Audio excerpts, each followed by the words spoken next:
Fala galera! Tá começando aqui mais um vídeo, uma livezinha aqui no canal do Casta, Casta TV. Quais são os nomes aí que a galera procura a gente aqui e acha?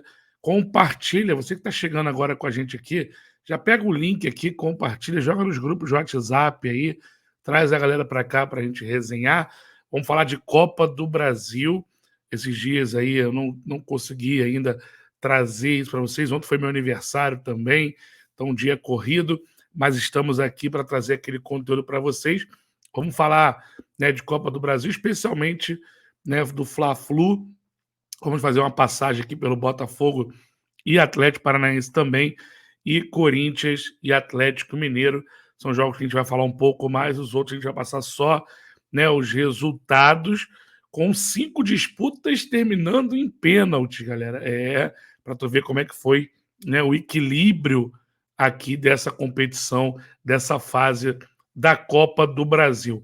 Então, só pedir para a galera que está chegando agora aqui com a gente, deixa o like aí, que é muito importante, e compartilha para que o canal do Caixa, Caixa TV, cada vez mais crescer. Conto com a sua ajuda, você que gosta do nosso trabalho, compartilha para os seus amigos rubro-negros, tricolores, alvinegros, não importa, traga todo mundo para cá, galera. Todo teu amigo que gosta de futebol, traz ele para cá para conhecer aqui o nosso trabalho. A gente promete fazer sempre aquele conteúdo para quem já conhece, né, o nosso outro canal, o canal Bruno Castanha, sabe que a gente tenta sempre trazer o melhor conteúdo. Então você que está agora aqui no chat, compartilha, deixa aquele like também para o próprio YouTube também começar a recomendar. E bote seu comentário aí, que vai ser muito importante para a gente. Valeu? Vamos começar falando aqui da Copa do Brasil, dos resultados, né? O Fortaleza venceu o Palmeiras de 1-0, tinha perdido no jogo de 3-0. O Palmeiras está classificado. Quem conseguiu uma boa classificação foi o Grêmio, jogando fora de casa, ao vencer o Cruzeiro por 1-0. O time do Renato Gaúcho também classificado. O Bahia eliminou o Santos nos pênaltis. Então já tem um jogo aí, né, nos pênaltis, né, para vocês. Então o Bahia acabou empatando 1-1 com o Santos e vencendo 4-3 nos pênaltis. Outro jogo que foi para os pênaltis também, Internacional 3, América 1, e nos pênaltis deu América 5-4. O América conseguindo a classificação, estava tomando 3-0, estava sendo eliminado e conseguiu aí um golzinho que levou para os pênaltis. Na quinta-feira, o São Paulo também foi derrotado em casa, a primeira derrota de Dorival Júnior no comando do São Paulo. O Sport fez 3-1 fora de casa, tinha perdido primeiro por 2-0, também foi para os pênaltis, mas nos pênaltis o São Paulo foi muito bem e venceu por 5-3, converteu todos os pênaltis. E aí, os 3 jogos que nós vamos falar nesse vídeo: o Botafogo venceu por 1-0 o Atlético Paranaense, mas perdeu nos pênaltis 4-2. O Corinthians virou para cima do Atlético, venceu por 2-0, devolvendo o placar da ida e ganhou, né, nos pênaltis também foi bem. O Corinthians nos pênaltis 3-1. O Hulk perdeu o pênalti, vai falar um pouquinho sobre isso. E o Fla-Flu, onde o Flamengo venceu o Fluminense com muita posse, sem criar, e o Flamengo poderia ter goleado o Fluminense com as chances que teve no segundo tempo, 2-0 para o Flamengo. Tá bom? Então a Copa do Brasil, sorteio na terça-feira, galera. Tá? Terça-feira vamos transmitir ao vivo aqui, também no canal do Casta. Vamos transmitir ao vivo o sorteio da Copa do Brasil. Então, entrando aí na fase de quartas de final. Eu quero que comente aqui o seu time, se ele está na quarta de final, quem você quer enfrentar aí nas quartas de final, comenta aqui nesse vídeo. Para a gente começar, nós vamos falar aqui do jogo do Botafogo, que eu fiz uma pergunta para o Luiz Castro na coletiva. Eu gosto muito das coletivas do Luiz Castro, então eu vou colocar aqui minha pergunta, depois a gente vai falar também do Flamengo, do Fla-Flu, e vamos fechar aqui essa livezinha falando do Corinthians, tá? Para a galera ficar com a gente aí até o final, quem gosta de futebol. Botafogo e Atlético Paranaense. O Botafogo foi melhor, né, durante todo o jogo que o Atlético Paranaense. Não criou grandes oportunidades. O Atlético se fechou muito bem. O Atlético marca individual, né? O campo passou da intermediária ali, já começa a marcar individual, aonde o jogador está marcando, aonde vai, ele vai atrás, né? Acompanhando. Então, o Hugo Moura, por exemplo, marcava o Eduardo individual, tinha os encaixes de marcação. Só que esse time do Botafogo tem muita velocidade, né? Então tem muita troca. O Tiquinho vem no meio para jogar, o Eduardo entra como centroavante, o Vitor Sá, o Júnior Santos. E isso confundiu um pouco a marcação e o gol do Botafogo sai assim. O Tiquinho Soares cai mais para o lado esquerdo, direito da defesa do Atlético, e ali cria aquela dúvida no Pedro Henrique, que estava marcando ele individual. Ele faz um corta-luz, a bola passa direto, o Vitor Sá cria jogada, devolve para o Tiquinho faz um golaço e o Botafogo sai na frente no primeiro tempo. No segundo tempo, teve uma bola do Vitor Sá, que poderia ter feito o segundo gol. Ele chutou no meio do gol e o Bento, que é um goleiraço, fez a defesa. E, para mim, a bola do jogo. O Botafogo consegue roubar uma bola, sai 3 contra 1. Tiquinho, o Eduardo com a bola e o Vitor Sá. E ali o Eduardo, para mim, foi mal ao selecionar, né, o último passe.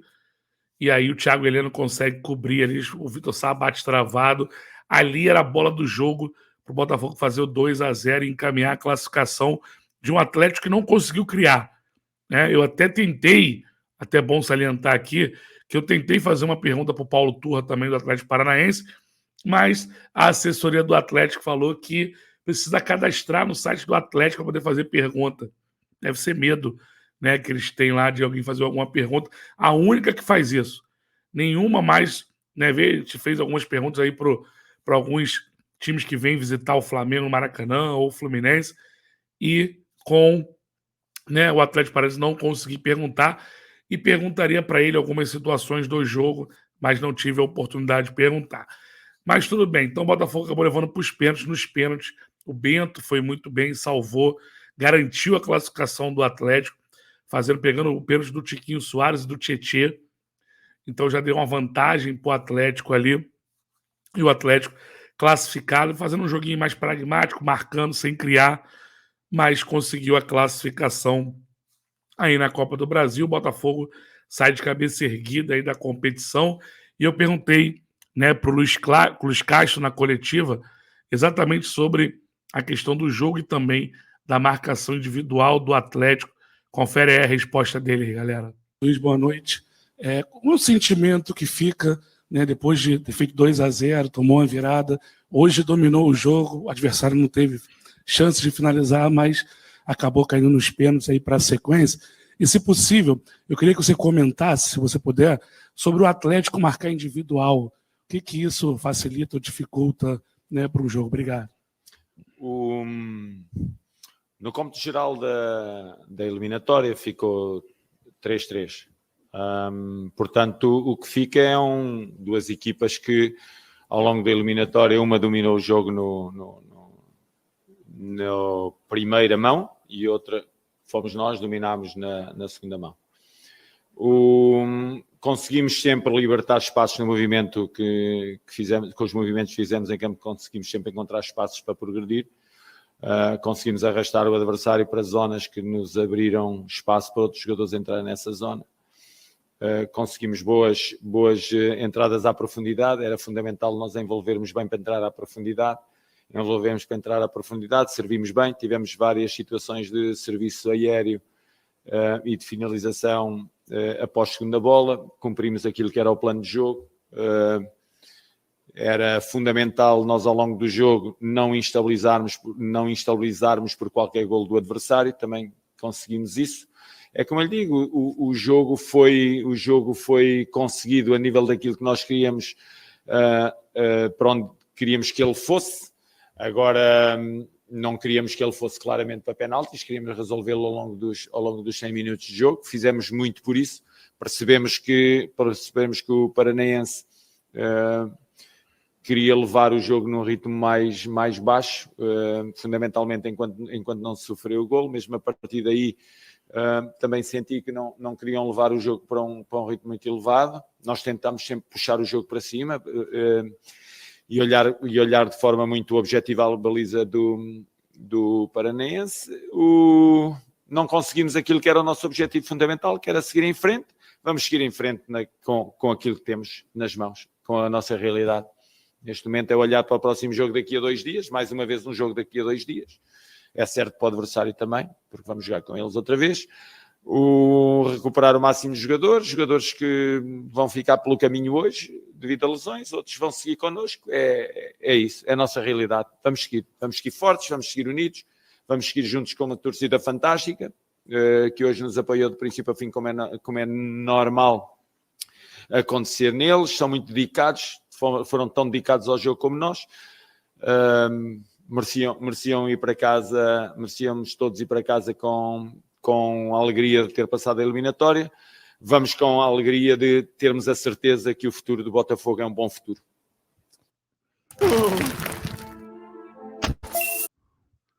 Tá aí, galera.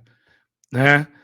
Eu particularmente gosto muito da coletiva do Luiz Castro e faço sempre perguntas voltadas para o jogo, taticamente, como faço para outros treinadores, mas o Luiz Castro explica muito bem, né, cara? Ele gosta de falar do jogo e explicou ali o que ele fez para sair da marcação individual do Atlético, e é aquilo mesmo, um time de muita movimentação, mobilidade, encontrando os espaços, arrastando os jogadores para deixar o caminho livre para outro jogador entrar ali naquele espaço deixado. Então, gostei muito da coletiva dele, gosto muito dessa resenha, mas o Atlético acabou classificado aí, tá certo? Fla-Flu, vamos falar de Fla-Flu, né? Aqui o Flamengo passou e, ó, sem, né? Sabe que aqui não tem enrolação. Sampaoli ganhou o duelo, venceu o duelo contra Fernando Diniz.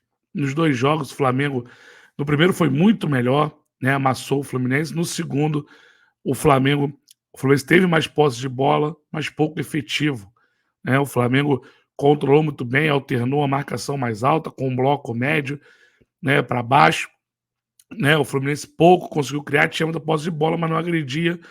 E no segundo tempo, o Flamengo faz o primeiro gol com o Arrascaeta, jogador decisivo. Não fez uma grande exibição, partida como a gente está acostumado com o Arrascaeta, mas é jogador decisivo. Jogo grande ele gosta. Fez o gol no primeiro tempo, né, botando a vantagem para o Flamengo. No segundo tempo, o Flamengo volta de uma forma mais agressiva, pressionando o Fluminense, mas depois de 15 minutos, baixa o seu bloco novamente. O Sampaoli faz algumas mexidas, Léo Pereira acaba saindo sentindo, entra ali o Everton Ribeiro, muda a forma de jogar, o Ayrton Lucas, né, que estava jogando como externo no primeiro tempo, como um ponta, vem para a lateral e aí começa a render melhor, mas foi um Flamengo que com um bloco médio para baixo conseguiu controlar o Fluminense não teve profundidade, não conseguiu criar nenhuma situação de jogo, e o Flamengo nos contra-ataques poderia ter ampliado, feito uma goleada, poderia devolver aquela goleada do Carioca tranquilamente. Gerson perdeu cara a cara, Gabigol, Cebolinha na trave. Depois teve um contra-ataque também de 3 contra 1 também, que o Cebolinha puxou. O André marcou bem, mas ele errou também totalmente. Tomar a decisão do Cebolinha vem sendo muito ruim. Mas o Fabrício Bruno quase fez um golaço, não posso esquecer sobre isso. Pegou uma bola lá atrás, foi carregando, driblou 3, ia fazendo um golaço. O Nino tirou em cima da linha. Então foi um Flamengo que soube jogar o jogo e estrategicamente venceu o duelo contra o Diniz. O Diniz não muda a forma dele de jogar, é aquela forma de ter a posse, tentar controlar o jogo. Um arame liso, a verdade foi essa, sem profundidade, sem criar situações, sem finalizar no gol. E o Flamengo poderia ter goleado. Para mim, os grandes destaques, Pulgar, partidaça do Pulgar. Thiago Maia melhorou muito no segundo tempo, foi muito bem. O Wesley, defensivamente, jogou muito bem também. O Cunha, muito seguro. E Fabrício Bruno, um dos melhores também, sem dúvida nenhuma. E ali o Gabigol, que não fez uma grande partida, mas se espera o quê dele? Gol. Fez o segundo gol, já nos 46 do segundo tempo, matando o confronto. Uma jogada do Everton Ribeiro para o Wesley cruza, o Cebolinha pega mal na bola, mas a bola só para o Gabigol. Ele faz o gol da classificação. São jogadores de jogos importantes, tem que fazer gol, é isso. Arrascaeta o primeiro, Gabigol o segundo, e o Flamengo mereceu. Nos 2 duelos, nos 2 jogos, o Sampaoli levou muita vantagem sobre o Diniz. Eu gosto do trabalho do Diniz, mas o time vem a 5 jogos sem conseguir fazer um golzinho sequer. E o Diniz, ontem na coletiva, eu não perguntei pro Diniz, galera, porque as perguntas estavam muito, com as respostas muito igual, sabe? Não tinha muita situação, e como eu era um dos últimos a perguntar, eu acabei passando a vez. Não quis perguntar ontem, mas o Fluminense vem sofrendo muito nos últimos jogos. Talvez seja o desgaste, talvez o elenco curto, algumas lesões, mas fato é que o Fluminense há 5 jogos não vence, mas há 5 jogos não consegue fazer um golzinho sequer. Então, vem com a sequência de 4 derrotas e um empate. Então, o Diniz precisa... Você tem River Plate, tem Bragantino agora no domingo, e River Plate na quarta ou quinta-feira, acho que é quarta-feira, tem o River Plate fora de casa na Libertadores, um jogo que ele pode classificar e eliminar o River Plate, mas vamos ver como é que vai ser esse Fluminense. E para o Sampaoli, eu fiz uma pergunta na coletiva ontem, galera, porque é justamente aquilo que gera muita dúvida em todo torcedor do Flamengo. Ontem ele escalou 3 zagueiros, porém ele tinha 3 zagueiros de origem, mas ele não jogou em nenhum momento usando uma linha de 5, por exemplo, com os alas fechando. Não. Ele tinha os 3 zagueiros, mas ele fazia a linha de 4, 2 linhas de 4, com o Wesley fechando como lateral. Então, Wesley, Fabrício, Davi, Léo Pereira marcando sem a bola como lateral esquerdo. E na frente, outra linha, né, de 4, com às vezes no 4-1-4-1, às vezes no 4-4-2, tendo Gerson pela direita, o Pulgar, Thiago Maia e o Ayrton Lucas na segunda linha, com o Arrascaeta e Gabigol à frente. Às vezes o Arrascaeta descia também para marcar, e aí o Pulgar vinha, né, mais para trás, ficava um 4-1, Pulgar e mais uma linha de 4 na frente, com o Gabigol mais à frente. Mas eu quis perguntar isso, né, para o Sampaoli, porque fica sempre a dúvida, a gente explica, mas às vezes sair da boca do treinador é muito melhor, né, galera? Porque aí é ele explicando. Então eu vou colocar aqui para vocês também a minha pergunta e a resposta do Sampaoli. Vamos botar aqui para vocês, confere aí, galera. Boa noite, Sampaoli, Bruno Castanha. Primeiro, parabéns pela classificação. Queria falar um pouquinho do jogo com você. Primeiro, qual foi o teu pensamento, a tua estratégia para jogo, inteiro Ayrton Lucas jogando numa segunda linha? O que você pensou para isso?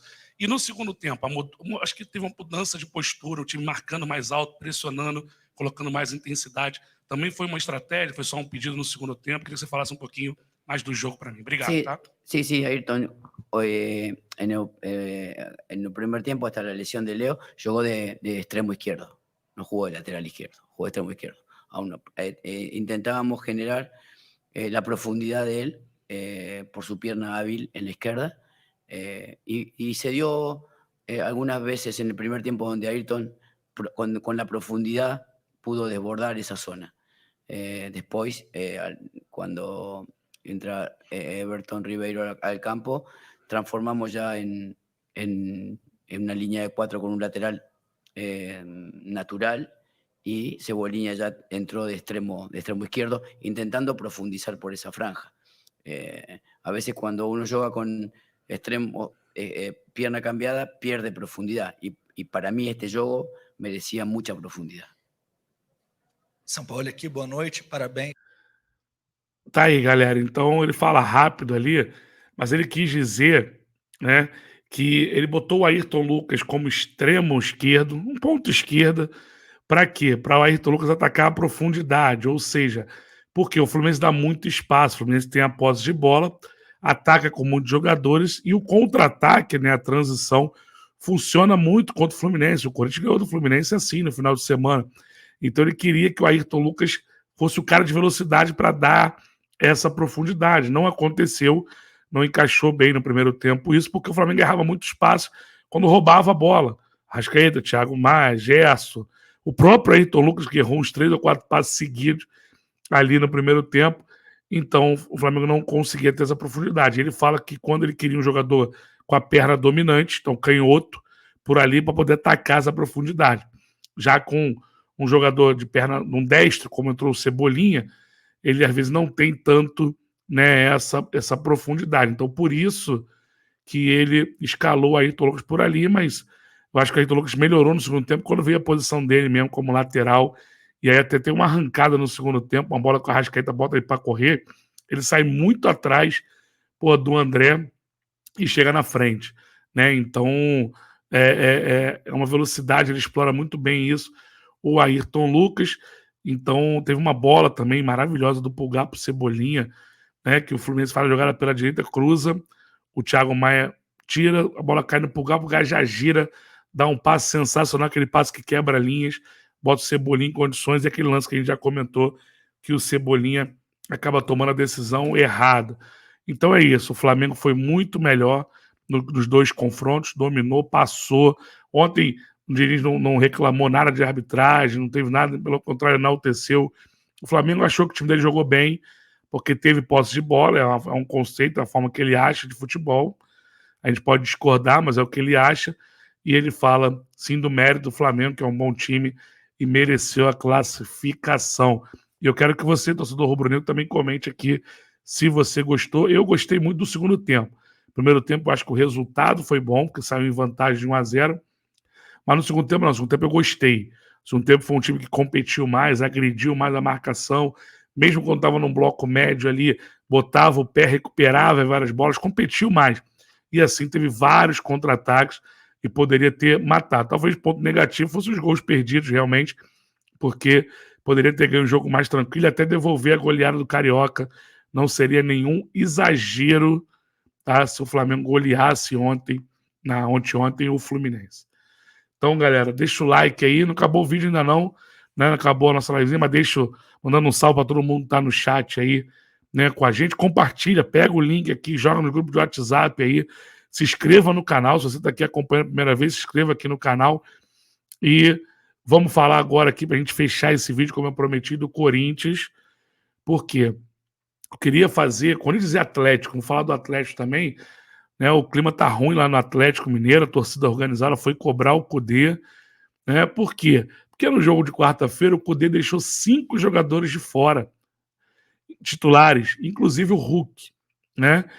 E o Corinthians aproveitou muito bem disso, o time tá melhorando, o time do Luxemburgo fez um bom jogo contra o Flamengo no Maracanã, venceu o Fluminense no final de semana, empatou com o Argentino Júnior no meio de semana fora, ganhou do Fluminense e conseguiu uma virada contra o Atlético Mineiro.